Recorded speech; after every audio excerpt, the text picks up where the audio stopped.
महर्षि च्यवन तप कर रहे थे।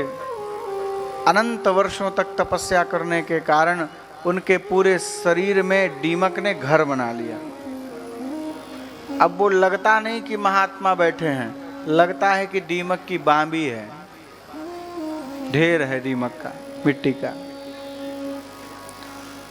संयोग से राजा शर्याती अपनी कन्या सुकन्या को लेकर के आए हुए थे च्यवन ऋषि के आश्रम पर।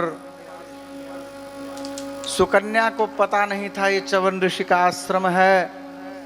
सुकन्या को दीमक की बांबी में ही 2 ज्योति दिखाई दी। उसने कांटा लिया 2 और उसी ज्योति में डाल दिया।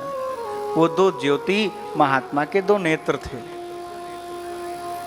दोनों नेत्र फूट गए, आंख से खून बहने लगा।